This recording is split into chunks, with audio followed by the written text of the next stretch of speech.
Hai Sobat Movie, Assalamualaikum warahmatullahi wabarakatuh. Sebuah negara yang dijuluki dengan sebutan anak benua, termasuk salah satu negara yang merupakan negara berkembang, di mana sebagian besar masyarakat di sana percaya akan semua hal yang telah diproyeksikan kepada mereka, sehingga membuat mereka merasa jika negeri mereka adalah negeri yang jenius. Dan meski ada banyak insiden berbahaya yang telah terjadi di dunia, namun hal itu tidak mempengaruhi kehidupan masyarakat di sana. Akan tetapi ada satu masalah yang sangat serius namun tidak dapat dipahami oleh hampir 90% masyarakat yang berada di sana, yaitu masalah keadilan, yang terkadang para korban sendiri tidak menyadari akan ketidakadilan tersebut. Dan kisah ini pun menceritakan tentang perjuangan seorang korban yang akan membawa perubahan besar agar bisa mendapatkan keadilan yang seharusnya. Dan bersama dengan itulah kita pun akan diperlihatkan dengan sosok pria bernama Rajkumar yang sedang dibantu menuju ke ruang persidangan oleh beberapa anggota polisi karena kondisi kesehatannya yang kurang baik. Di mana Rajkumar ini merupakan seorang dokter ahli bedah plastik yang sangat terkenal di wilayah Hyderabad. Dan pada tanggal 8 Maret 2021, itu adalah persidangan pertamanya karena dia telah dilaporkan oleh istrinya sendiri yang terlihat berada di dalam mobil sambil menghisap sebatang rokok. Dan sama seperti Rajkumar, sang istri juga nampak menggunakan perban di bagian kepalanya, seakan menggambarkan bahwa memang ada sesuatu hal buruk yang sedang terjadi di antara mereka berdua. Nah guys, mau tahu gak gimana kelanjutan dari kisahnya? Jadi gak perlu berlama-lama lagi nih, bareng gue Yusna, and let's talk about this.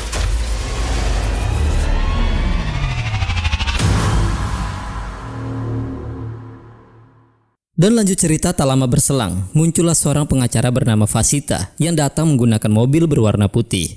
Di mana pengacara hebat tersebut merupakan pengacara dari pihak Rajkumar yang mendapatkan julukan sebagai Gajah Perkasa. Dan nama tersebut dapat diarahi karena dia selalu mendapatkan kemenangan atas setiap kasus yang dia tangani. Lalu bersamaan dengan diperlihatkannya 3 karakter dalam film ini, kita pun akan dibawa ke scene flashback 375 hari sebelumnya, tepatnya di kala Kumar tengah menjadi moderator di sebuah seminar, di mana dia menjelaskan bahwa alasan dia menjadi dokter bedah adalah demi sang ibu, yaitu Yamini Reddy yang merupakan model terkenal di tahun 90-an. Sehingga sinilah dia pun menjelaskan jika pada suatu hari ibunya pernah mengalami kecelakaan yang membuat wajahnya menjadi sangat hancur. Dan karena telah kehilangan kecantikan di wajahnya, sang ibu menjadi depresi sampai akhirnya dia meninggal dunia. Oleh sebab itulah Rajkumar memutuskan untuk menjadi dokter bedah plastik agar insiden seperti ini tidak terulang kembali. Chalo, signing off. Lanjut cerita, setelah Kumar bersama dengan rekannya yang bernama Satya keluar dari ruangan operasi, ada seorang wanita cantik bernama Maya Fernandez yang merupakan seorang penulis, di mana kehadirannya di sana adalah ingin meminta bantuan kepada mereka untuk segera menyelamatkan pasien yang dia bawa. Lalu setelah mengetahui jika dokter yang ada di hadapannya adalah Kumar dan juga Satya, Maya pun merasa sangat terkejut karena ternyata mereka bertiga ini merupakan sahabat kecil saat mereka masih duduk di bangku sekolah. Kemudian guys, di hadapan mereka lah Maya pun akhirnya menjelaskan bahwa pasien yang dia bawa adalah seorang sutradara film yang bertemu dengannya di sebuah kafe untuk membicarakan kerjasama yang ingin mereka jalin. Dan meskipun Maya selalu berfokus pada kisah-kisah romantis di setiap novelnya, tetapi kali ini dia mencoba untuk mengangkat tema kriminal di dalam novelnya, di mana pada ending ceritanya tersangka berhasil ditangkap oleh pihak yang berwajib berkat adanya barang bukti berupa rekaman CCTV. Dan setelah mendengar seluruh kisah lengkapnya, sutradara tersebut merasa sangat terpukau sehingga dia bersedia untuk membeli ceritanya, namun dengan catatan kalau mereka berdua harus pergi berlibur terlebih dahulu ke wilayah Goa, sebab jumlah uang yang akan dia berikan bukan hanya untuk membeli ceritanya saja. Dan karena merasa jika dirinya telah dilecehkan, maka Maya yang marah langsung menikam wajahnya menggunakan sebuah garpu. Bahkan dia hingga memperlihatkan rambut palsu pria tersebut kepada kedua sahabatnya. Kemudian dikala Kumar bertanya apa alasan Maya belum menikah hingga saat ini, Maya dengan tegasnya mengatakan bahwa dia hanya akan menikah dengan pria yang bersedia siap mentolerir sikapnya. Dan saat itulah Kumar pun mendapatkan pesan singkat dari seseorang yang mengirimkannya foto wanita bernama Mahati yang akan dijodohkan dengannya. Sehingga kita pun akan diperlihatkan dengan sosok Mahati, yaitu seorang gadis desa yang sangat sayang kepada sang ayah karena ibunya memang telah lama meninggal dunia. Dan di saat Mahati sedang memperingatkan sang ayah untuk tidak terus merokok, datanglah seorang pria bernama Murti yang ingin memperlihatkan foto beberapa kandidat yang akan dijodohkan dengan Mahati. Sampai akhirnya pada tanggal 1 Maret 2020, Kumar bersama dengan kakak dan juga iparnya pun datang ke rumah Mahati untuk membahas masalah perjodohan mereka. Akan tetapi karena pada saat itu Mahati nampak terlihat canggung di pertemuan pertamanya, Kumar langsung mencoba untuk mencairkan suasana dengan memuji teh buatannya. Kemudian disinilah dia pun menjelaskan bahwa setelah dia mendapatkan foto Mahati pada 2 hari yang lalu, Dia sengaja datang ke wilayah Vijayawada hanya untuk mengamati Mahati dari kejauhan, tetapi dia masih belum memiliki keberanian untuk berkenalan secara langsung dengannya. Oleh karena itulah, dengan menggunakan secangkir teh di tangannya sebagai simbolis, Kumar pun segera melamar Mahati di hari itu juga. Dan tanpa berpikir panjang, Mahati pun bersedia menerima lamaran tersebut. Beralih ke lokasi yang jauh berbeda karena pada hari itu bertepatan dengan hari ulang tahun Maya. Satya pun terlihat datang ke sebuah klub malam untuk merayakan hari tersebut bersama dengan sahabat dekat Maya yang bernama Seruti. Tetapi ekspresi wajah Maya seketika langsung berubah dikala Satya menjelaskan jika Kumar sedang berada di wilayah Vijayawada untuk menemui calon istrinya. Dan meskipun Maya telah mencoba untuk menutupi rasa cemburunya di hadapan Satya, namun dia tidak bisa berkutik lagi di saat Seruti memujinya karena dia bisa tetap bahagia dikala mendapatkan kabar jika pria idamannya ingin menikah dengan wanita lain. Mendengar pernyataan tersebut, Satya pun merasa sangat terkejut sebab dia tidak menyangka bahwa Maya masih belum bisa melupakan Kumar yang merupakan kekasih kecilnya. Sehingga disinilah baru terungkap bahwa mereka berdua dahulunya memang pernah memiliki hubungan yang spesial saat masih duduk di bangku sekolah, tepatnya pada tahun 2007. Yang mana pada masa itu Maya masih tinggal di panti asuhan setelah kedua orang tuanya meninggal dunia. Dan seiring berjalannya waktu, ada saat di mana Maya sempat mengutarakan keinginannya, yaitu bisa menikah dengan Kumar setelah mereka dewasa nanti. Namun saat itu Kumar tidak terlalu memikirkan ucapannya, sebab dia ingin terlebih dahulu bisa menggapai impiannya sebagai seorang dokter bedah. Sampai akhirnya mereka berdua pun harus berpisah karena Kumar memutuskan pergi ke luar negeri untuk melanjutkan pendidikannya. Lanjut cerita, mengingat bahwa pernikahan anaknya akan segera dilaksanakan, ayah Mahati terlihat datang ke rumah saudaranya untuk membicarakan masalah tersebut, serta juga meminta maaf kepada saudari perempuannya yang bernama Durga, karena dia telah menolak untuk menjodohkan Mahati dengan putranya. Sementara di lokasi yang berbeda terlihatlah Kumar yang datang ke rumah Maya dengan membawa sebotol minuman untuk berbagi rasa bahagia yang sedang dia rasakan, karena sebentar lagi dirinya akan segera menikah. Dan setelah mendengar ucapan tersebut, Maya yang merasa kecewa sempat memukul meja sehingga membuat tangannya mengalami luka. Kemudian sambil menangis dia pun tanpa ragu langsung menjelaskan bahwa sebenarnya dia masih sangat mencintai Kumar. Itu sebabnya di setiap novel romantis yang dia tulis, dirinya selalu menjadikan Kumar sebagai tokoh utamanya. Tetapi karena Maya juga tidak bisa memaksakan kehendaknya, perlahan dia pun mulai mencoba untuk menerima kenyataan di dalam hidupnya. Bahkan sebelum Kumar pergi meninggalkannya, dia juga berjanji bahwa dia akan datang ke pernikahannya nanti. Lalu sesuai dengan janji yang dia katakan, Maya pun terlihat hadir di acara pernikahan Kumar bersama dengan Satya. Dan karena pada saat itu dia makan menggunakan tangan kiri, Durga yang merasa jengkel melihatnya langsung menyuapinya dengan tangannya sendiri agar Maya bisa menikmati hidangan yang telah dia sediakan. Sehingga dengan adanya tindakan tersebut terjalinlah kedekatan di antara mereka berdua. Karena di sini Maya seakan telah mendapatkan kembali kasih sayang dari sosok seorang ibu yang telah lama meninggal dunia.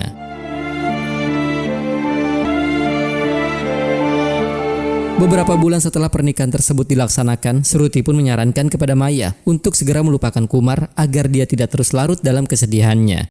Namun nampaknya Maya sama sekali tidak menghiraukan ucapannya dan pergi begitu saja tanpa menggunakan helm. Sehingga akhirnya di tengah perjalanan itulah dia pun mengalami kecelakaan sehingga membuat sebagian wajahnya hancur akibat insiden tersebut.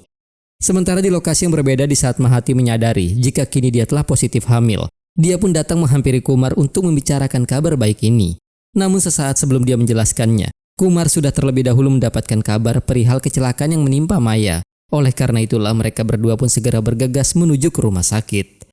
Dan dikala mereka mendapatkan kabar bahwa pihak rumah sakit kesulitan dalam menemukan darah golongan AB negatif, tanpa berpikir panjang Mahati langsung bersedia untuk mendonorkan darahnya sendiri. Kemudian guys, sebelum proses donor darah tersebut dilakukan, suster yang bertugas sempat mengajukan beberapa pertanyaan termasuk kehamilannya. Karena menurut peraturan yang berlaku, wanita yang sedang hamil memang sama sekali tidak dianjurkan untuk melakukan hal ini agar tidak terjadi sesuatu yang tidak diinginkan. Tetapi meskipun pada saat itu Mahati telah mengetahui resiko apa yang nantinya akan dialami, namun dia sengaja berbohong agar bisa menyelamatkan nyawa Maya yang saat itu sedang kritis. Hingga tak lama kemudian setelah dia selesai melakukannya, tubuh Mahati pun kian semakin melemah sehingga Satya langsung menyarankan kepada Kumar untuk segera membawa istrinya pulang agar bisa beristirahat. Namun pada malam harinya Mahati malah meminta suaminya untuk kembali ke rumah sakit menjaga Maya. Hingga keesokan harinya, setelah Kumar terbangun dari tidurnya, dia pun segera menghubungi istrinya untuk mengingatkannya agar tidak lupa banyak minum air agar terhindar dari dehidrasi. Dan setelah Mahati mengatakan bahwa dia baru saja minum obat, Kumar menjelaskan jika dia akan segera pulang ke rumah saat itu juga. Hingga tak lama kemudian ayah Mahati pun terlihat sudah berada di rumah Kumar untuk menjenguk mereka. Namun dikala dia baru saja melangkahkan kakinya masuk ke dalam rumah, dia merasa sangat terkejut ketika melihat anaknya sudah tidak sadarkan diri setelah jatuh dari lantai atas. Dan untungnya pada saat itu Kumar juga sudah tiba di sana sehingga mereka pun segera membawanya pergi ke rumah sakit. Tetapi karena merasa sangat cemas dengan keselamatan anaknya, sang ayah mulai merasa bersalah sebab dia telah menikahkan Mahati tanpa memeriksa horoskopnya terlebih dahulu. Dan ketika mendengar ucapan tersebut, Kumar pun merasa sangat jengkel sebab dia berasumsi jika horoskop mereka memang sama sekali tidak ada hubungannya dengan semua yang telah terjadi. Oleh karena itulah, dia memohon kepada ayah mertuanya untuk kembali ke desa agar suasana tidak semakin memburuk. Hingga akhirnya Kumar pun mendapatkan kabar jika istrinya sudah tidak dapat diselamatkan lagi. Bahkan dia juga baru mengetahui jika Mahati berada dalam kondisi hamil. Oleh sebab itulah, tepat di tengah kesedihan yang sedang dia rasakan, suster tersebut datang menghampiri Kumar untuk meminta maaf sekaligus menjelaskan apa yang sebenarnya telah terjadi. Namun meski pada saat itu perasaan Kumar sudah sangat hancur, tetapi dia tetap tidak ingin menyalahkan pihak manapun. Sebab sebagai orang yang berprofesi di bidang medis, dia sadar bahwa mereka pasti akan menghadapi kemungkinan yang seperti ini. Kemudian guys, mengingat jika sang istri telah berkorban untuk bisa menyelamatkan nyawa Maya, Kumar akhirnya memutuskan untuk membuat perjuangan istrinya tidak menjadi sia-sia, di mana dirinya bermaksud akan membuat Mahati tetap hidup dengan melakukan transplantasi wajah kepada Maya menggunakan wajah Mahati. Dan singkat cerita, setelah operasi tersebut selesai dilakukan, di mana sesaat sebelum Maya membuka seluruh perban yang menutupi wajahnya, dia pun sempat bertanya kepada Kumar perihal keberadaan Mahati. Namun Kumar hanya dapat terdiam tanpa menjawab pertanyaan tersebut. Hingga tak lama kemudian setelah Maya melihat wajah barunya di cermin, dia pun merasa sangat terkejut sehingga di momen itulah Kumar baru mulai menjelaskan apa yang sebenarnya telah terjadi kepada mereka berdua. Tetapi mengingat bahwa keluarga Mahati masih belum mengetahui masalah ini, Kumar pun memohon kepada Maya untuk bersedia berpura-pura menjadi istrinya di hadapan mereka semua. Sebab dengan begitu, dia juga akan bisa mendapatkan keluarga baru seperti yang dia inginkan selama ini. Hingga beberapa hari kemudian setelah kondisi Maya sudah mulai membaik, Kumar sengaja mengajak Maya untuk tinggal di kediamannya. Dan karena sering menghabiskan waktu bersama, mereka berdua akhirnya memutuskan untuk menikah di mana Satyalah yang menjadi saksi dari pernikahan mereka. Dan di saat seluruh keluarga Mahati datang untuk melihat kondisi Maya yang dianggap sebagai Mahati, Maya nampak merasa sangat bersalah karena telah membohongi mereka semua. Tetapi di lain sisi, dia juga tidak mungkin bisa mengatakan hal yang sebenarnya sehingga dia hanya dapat memeluk Durga tanpa mengatakan sepatah kata pun. Bahkan kesedihan Maya semakin bertambah dikala dia harus merelakan kepergian Kumar yang ditugaskan bekerja di luar kota selama 3 hari.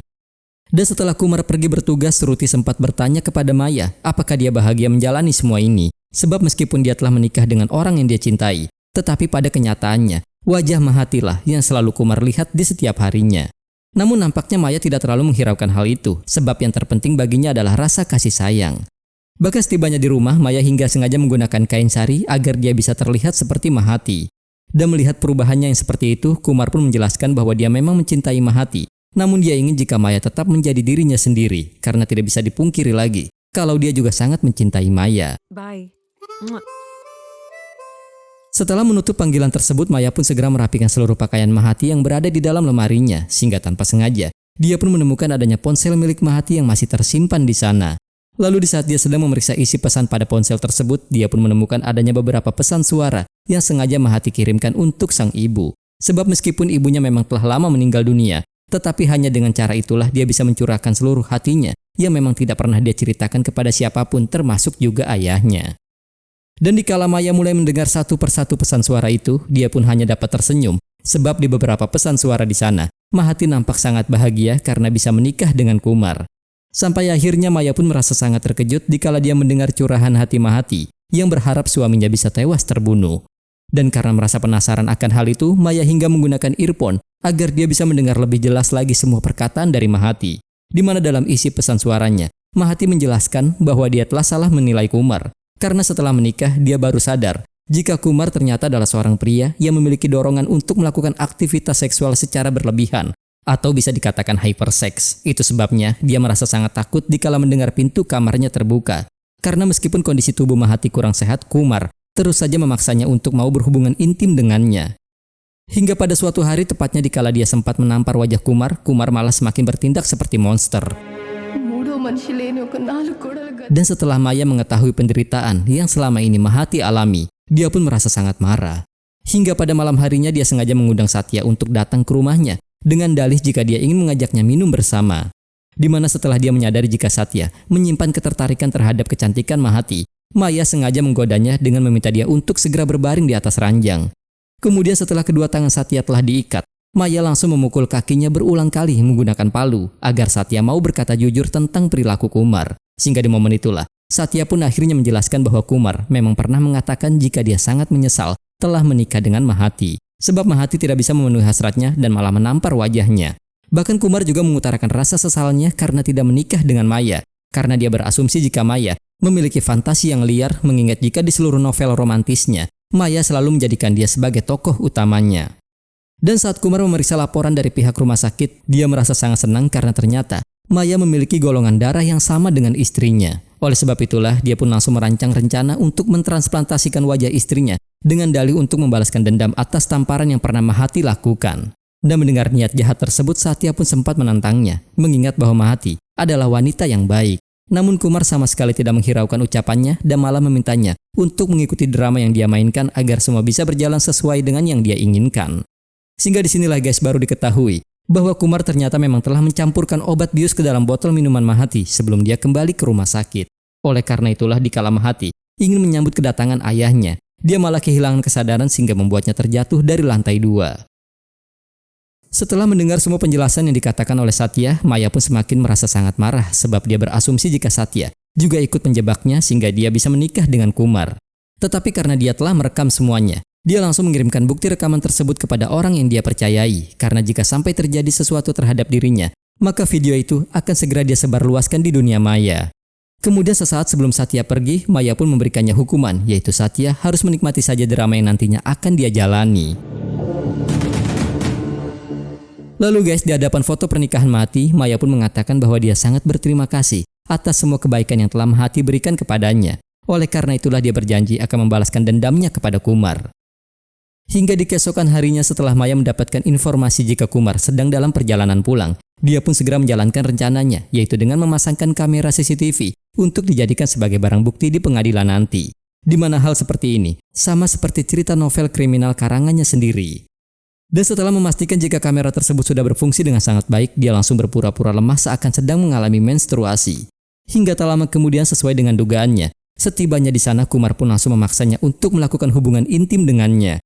Oleh sebab itulah agar Kumar terlihat telah melakukan tindakan pemaksaan terhadap dirinya, Maya langsung berakting dengan memohon kepada Kumar untuk tidak memaksa dirinya. Tetapi meski begitu Maya tetap mengatakan jika dia sudah mengetahui kalau Kumarlah yang telah membunuh Mahati. Oleh sebab itulah ketika Kumar mengakui tentang perbuatan jahatnya, dengan sangat tegas Maya mengatakan bahwa sebentar lagi pihak polisi akan datang untuk menangkapnya. Mendengar penjelasan itu, Kumar pun menjadi sangat marah sehingga dia langsung menghantam kepala Maya menggunakan vas bunga. Bahkan kala itu, dia juga tetap memaksa untuk melakukan hubungan intim layaknya suami istri sesuai dengan fantasinya. Tetapi sesaat sebelum dia melakukan hal tersebut, Maya sudah terlebih dahulu menghantam kepala Kumar menggunakan palu yang memang telah dia persiapkan. Dan ketika Maya melihat tangan Kumar yang mencoba untuk meraih pecahan vas bunga yang berserakan di lantai, tanpa berpikir panjang dia kembali menghantam rahang Kumar dengan sangat keras sehingga membuat Kumar langsung tidak sadarkan diri. Sampai akhirnya video perkelahian itu pun menjadi trending di jagat maya dengan hashtag #WeSupportMahati. Kita kembali ke timeline utama nih. Setelah melihat kehadiran Kumar yang datang ke pengadilan dengan menggunakan kursi roda, seperti yang kita saksikan di awal film ini dibuka, Maya nampak sangat bersedih. Tetapi dengan sangat tegas dia meminta kepada Shruti untuk tidak lagi memanggilnya dengan sebutan Maya karena kini dia adalah Mahati. Bahkan Maya juga sengaja menyembunyikan identitasnya yang asli dari pengacaranya sendiri. Dan sebelum persidangan itu dimulai, Vasita sempat menjelaskan kepada Kumar bahwa Maya tidak akan pernah memenangkan kasus ini sebab tuduhan yang dia lakukan ke pengadilan hanyalah tuduhan pelecehan dalam pernikahan, di mana kasus tersebut memang belum diakui secara hukum. Itu sebabnya sebagai sahabat dekat dari ayah Kumar, Vasita memastikan jika Kumar pasti akan segera terbebas dari kasus ini. Hingga akhirnya setelah pengacara Maya yang bernama Viswa tiba di sana, persidangan pertama pun akhirnya digelar, di mana sambil memperlihatkan rekaman CCTV tersebut, Maya pun menjelaskan kepada hakim bahwa pada saat itu kondisi tubuhnya memang sedang lemah karena mengalami menstruasi. Tetapi Kumar terus saja memaksanya untuk melakukan hubungan tubuh sehingga dia terpaksa harus memukul Kumar menggunakan palu sebagai bentuk perlawanannya. Dan setelah Maya memberikan kesaksiannya, Viswa mengatakan kepada hakim jika tindakan yang Kumar lakukan sangatlah memalukan. Terlebih dia juga hampir saja membunuh istrinya sendiri menggunakan vas bunga. Oleh karena itulah dia memohon agar Kumar bisa mendapatkan hukuman yang seberat-beratnya. Tetapi semua pernyataan yang mereka katakan langsung dipatahkan oleh Vasita dengan mengatakan bahwa di dalam video itu, Kumar merasa sangat marah karena istrinya telah memasangkan kamera CCTV tanpa sepengetahuannya. Oleh sebab itulah tanpa disengaja dia melayangkan pukulan kepada sang istri menggunakan vas bunga. Tetapi dikala ingin bertanya apa alasan istrinya melakukan hal itu, dia malah dihantam menggunakan sebuah palu sehingga membuat kliennya tersebut tidak lagi bisa berbicara. Bahkan dia juga sangat tidak setuju jika kliennya dianggap telah melakukan tindakan pelecehan, karena dalam sebuah pernikahan, tugas suami adalah untuk memenuhi setiap keinginan istrinya, begitu juga sebaliknya. Dan dia juga sangat kecewa dengan adanya media sosial yang telah memberikan label kepada kliennya sebagai suami yang telah memperkaos istrinya sendiri. Kemudian guys, di hadapan hakim, Vasita pun menjelaskan bahwa kasus yang seperti ini sama sekali tidak pernah terjadi di masa mereka, karena mereka mengerti jelas tentang arti dari sebuah pernikahan. Dan ketika suami ingin melakukan hubungan badan, menurut dia itu adalah sebuah hal yang sangat wajar meskipun istrinya telah menolak. Tetapi kenapa kini kliennya malah dijadikan tersangka dalam kasus ini, di mana dia berasumsi bahwa hal tersebut akan sangat jauh berbeda jika mereka membalikkan keadaannya. Sebab di saat ada seorang suami yang menolak untuk memenuhi hasrat istrinya, maka dia akan dicap sebagai pria impoten sehingga sang istri bisa menceraikannya dengan mudah. Oleh sebab itulah, dia memohon kepada hakim untuk segera membatalkan kasus ini demi bisa menjaga reputasi kliennya. Dan dia rela jika harus membayar denda atas tindakan Kumar yang telah memukul istrinya menggunakan vas bunga. Setelah mendengar semua argumen yang dikatakan oleh Vasita, Viswa nampak sangat gugup sehingga membuat suasana di persidangan menjadi sangat hening. Namun secara tiba-tiba, dia langsung berdiri di tempat saksi, kemudian menegaskan bahwa berhubungan tubuh tanpa persetujuan dari pasangan itu merupakan sebuah hal yang salah. Dan kejahatan pelecehan ini sudah sangat sering terjadi, tetapi sayangnya, ribuan istri yang menjadi korban hanya dapat memendam penderitaan mereka hanya demi menjaga nama baik keluarganya di hadapan masyarakat. Dan itulah alasan mendasar yang mendorong Viswa untuk mempelajari hukum. Sebab dia sangat ingin merubah dunia agar tidak ada lagi yang menjadi korban seperti kliennya yang selalu menerima tindakan pelecehan dari suaminya sendiri. Dan karena secara hukum, kasus seperti ini memang belum pernah terjadi sebelumnya, dia pun mendesak hakim untuk bersedia menetapkan presiden baru agar bisa memberikan harapan bagi para korban yang hingga saat ini masih belum berani membuka suara. Setelah mendengar ucapan tersebut secara tiba-tiba, istri Vasita pun bangkit dari duduknya untuk memberikan apresiasi kepada Viswa, seakan menandakan bahwa dia juga merupakan salah satu korban dari kekerasan suaminya. Di mana ketika melihat sang istri yang pergi meninggalkan ruang persidangan sambil menangis, tubuh Vasita seketika melemah sehingga hakim memutuskan untuk memberikan keputusan di persidangan yang selanjutnya. Sementara sebelum pergi meninggalkan ruang persidangan, Viswa pun sempat menghampiri Vasita untuk menjelaskan bahwa dia telah kalah dalam kasus ini. Sebab dia lebih memilih untuk mementingkan anak sahabatnya daripada memikirkan perasaan istrinya sendiri. Oleh sebab itulah setelah mendengar ucapan tersebut, Vasita segera memeluk istrinya seakan dia sudah menyadari tentang kesalahan yang selama ini telah dia lakukan. Kemudian pada malam harinya di saat Maya melihat ayah Mahati yang terus menangis, dia pun datang menghampirinya dengan membawa 2 bungkus rokok. Kemudian di hadapan beliaulah, Maya menjelaskan bahwa dirinya ingin tetap menjadi Mahati demi bisa mendapatkan kasih sayang dari mereka. Bahkan pada malam itu dia hingga memasangkan papan dengan tulisan awal baru dari Maya alias Mahati. Hingga beberapa hari kemudian hakim pun akhirnya memutuskan bahwa Kumar telah ditetapkan sebagai tersangka atas kasus pemerkosaan atau pelecehan dan juga percobaan pembunuhan sehingga dia harus menerima hukuman selama 10 tahun mendekam di balik jeruji besi. Dan setelah berhasil memenangkan kasus ini, Maya langsung menghampiri Viswa untuk mengucapkan terima kasih kepadanya. Namun ternyata, Viswa sudah mengetahui jika Maya bukanlah Mahati yang sesungguhnya. Karena Mahati yang dia kenal tidak akan pernah memanggilnya dengan sebutan tuan, melainkan sepupu. Sehingga disinilah baru terungkap jika Viswa ini sebenarnya adalah anak kandung dari Durga yang dahulu sempat ingin dijodohkan dengan Mahati. Lalu guys, bersama dengan keberhasilan yang telah mereka raih, film pun berakhir. Oke guys, Muka Chitram adalah sebuah film bergenre drama thriller berbahasa Telugu India tahun 2022 yang disutradarai oleh Gangadhar dan dibintangi oleh Vikas Vasita, Priya Madlamani, Ayesha Khan, Chaitanya Raumadadi serta juga Viswaksen dalam cameo yang diperpanjang. Bila dibungkus dengan cerdik dalam lapisan yang menghibur, film yang syarat pesan dapat memberikan gambaran masyarakat yang realistis dan membuat kita sebagai penonton menjadi bersemangat. Efektivitasnya bergantung pada mempertahankan pesan dalam subteks dan tidak menekankan inti persoalan.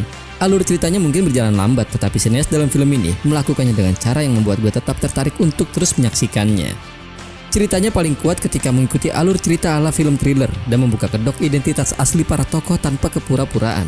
Ketika kita mengharapkan drama ini berakhir, Muka Citra memutuskan untuk berubah menjadi film yang bertele-tele, syarat pesan dengan kalimat-kalimat yang dilebih-lebihkan dan terkadang dapat menyinggung beberapa pihak. Bagian akhir cerita lebih mirip drama ruang sidang. Upaya yang terhormat hampir hancur karena pemilihan pemain yang buruk dan ketidakmampuan pencerita untuk mengelola drama yang berlebihan. Secara keseluruhan, Muka Citra memiliki topik yang relevan, tetapi hanya sebagian yang efektif. Sementara di paruh kedua film ini cukup lumayan, termasuk penampilan yang dapat diterima dan alur cerita yang terbilang cukup bagus. Namun seseorang harus menanggung bagian pertama yang menyedihkan untuk menikmati semua ini. Oleh sebab itulah, cobalah film ini karena pesan yang disampaikannya. Nah guys, bagaimana nih menurut kalian tentang film ini? Tuliskan pendapat kalian di kolom